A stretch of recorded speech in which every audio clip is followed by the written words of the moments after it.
guys, good morning, and I hope you're having a lovely day. I have yet to have coffee, so if I bungle through this, please forgive me.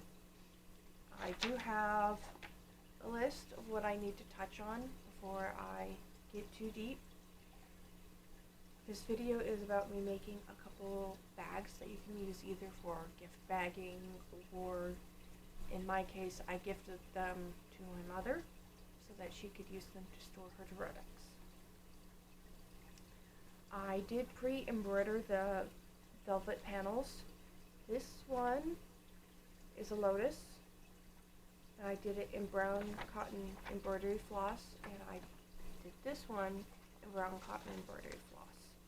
I did these on scrap pieces of yellow velvet I had left over from my tutor gown. They were smaller pieces, so I didn't think I'd be able to use them for much more, but I didn't want to throw them away because they were hella expensive.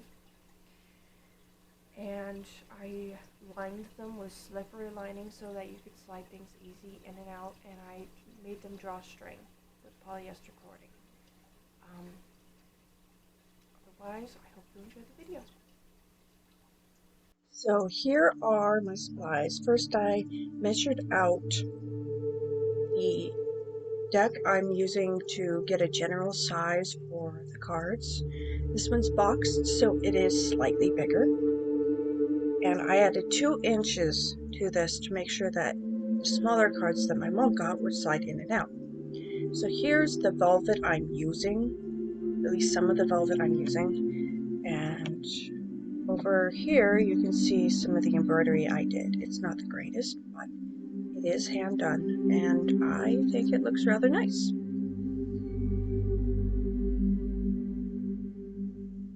Now I'm rushing around in the background getting my stuff, and that's the lining. It's just black poly lining. It's slippery and slidey and does what lining is supposed to do. And there's my cording. It's not very big, but it does work. And I have quite a bit left over, so I'll probably find something else I can use it with. Maybe I'll make more gift bags, who knows. Probably because I tend to give gifts, and I like giving handmade things. So here's me rearranging my setup so I can show you what I'm doing without making myself feel like a fool. I think that's the term.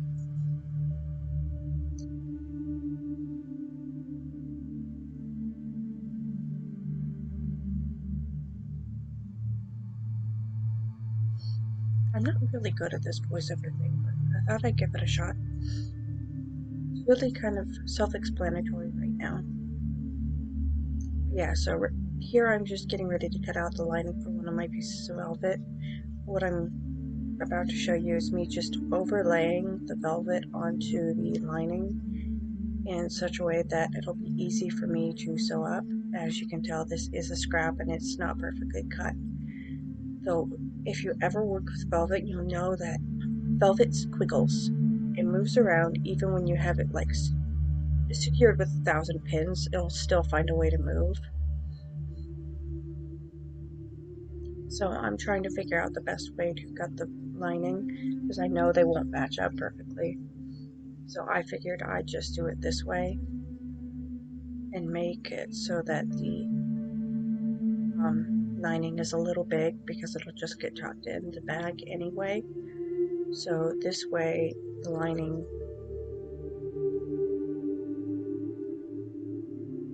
at least isn't so horribly cockeyed that I feel embarrassed about it.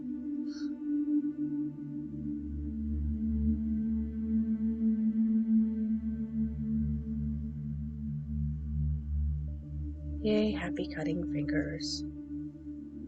There's just something soothing about cutting fabric.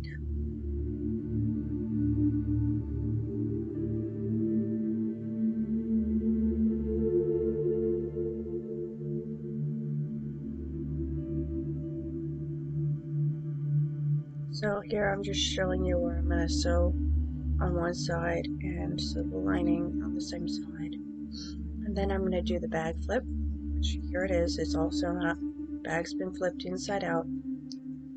And I think at this point is where I started to struggle because I was trying to thread the poly cord through the bag itself. First, the cording kept splitting. Then I put the scotch tape around the end, so that helped with that part. And then it just didn't want to go through. It was like going, no, I don't want to be back. I want to be a sack with no end tie. I was going, no, you're going to be a bag. So it took me 15 plus minutes just fighting the cord. And eventually I had to seam rip open an extra part in this, the other side, so that I could get the cord through. Luckily, this bag will never be washed, like ever. I'm more worried about the polyester lining, like ripping, tearing, but I've got extra, so I can, replace the lining if I need to. But here you can see I'm fighting with the lining and getting that cording through. I couldn't even do it the other way around. So I did end up splicing to show you what I did when I finally got it through. Because here on my first attempt I was going, oh, it's coming through, it'll be fine. Nope. That's when I figured out that you can see the cord split, and so I had to pull out all the cording and redo it. So if you're wondering where I went to go get scotch tape so I could tape the end of this better. A little more heavy duty so that it wouldn't split on me again. So yes, I am rummaging around in the background. There's scotch tape. Here I am, like triple reinforcing the piece.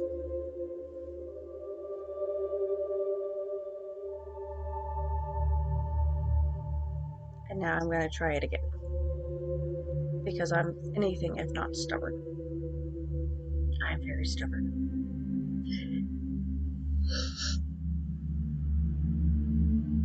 See, I'm trying it one way and it's not working. So I think around here is when I just figured I'd splice it and show you what the back looked like finished, because it was a long time for me to be fiddling with this and I was getting rather frustrated.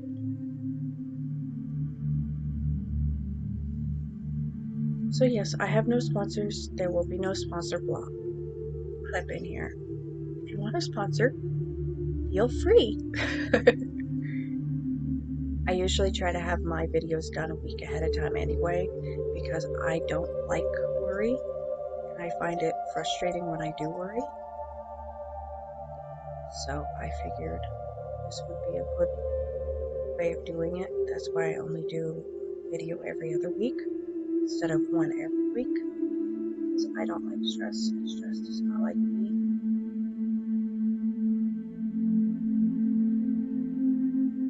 So yes, I'm just fighting with the bag, and the bag is sort of winning at this moment.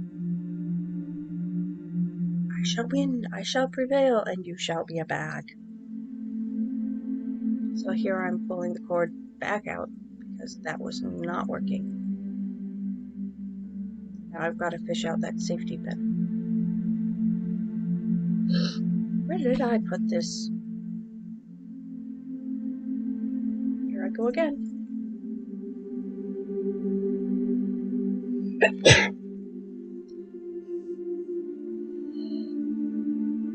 And here is when I'm almost finished. I figured I'd show you how it ended up turning out.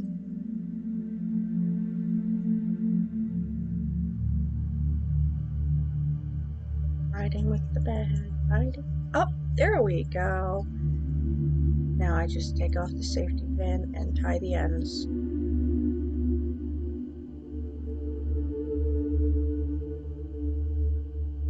After I wrap it in more scotch tape so the cording doesn't unravel, because that would be a pain to try and redo. I would not be a happy camper if that came out again. So yeah, wrapping the end, well, the middle, scotch tape, a lot of scotch tape. You know, when you're sewing, you end up finding uses for things that you didn't think you'd find it useful. I use a pair of old hemostats for turning out corners. It works really well because the ends are blunt. I don't think I'd end up using a knitting needle because that's a little too sharp and I'd poke through my fabric. But hemostats are nice and blunt really well. So yes, I'm just going to tie off the ends and then show you the bag.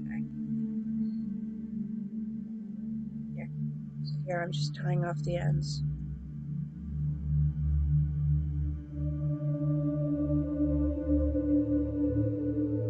I'm pulling super tight and then trimming down the excess ending. And there's a bag with a drawstring.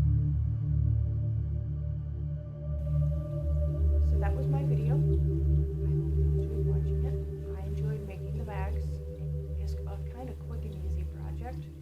So if you're running low on time and have some extra scraps laying around, it is something I would recommend. If you have any comments, criticisms, feel free to write them down below. If you have any other requests or suggestions for videos I could do, feel free to, again, like, comment, subscribe. Otherwise, I hope you have a lovely day. Bye.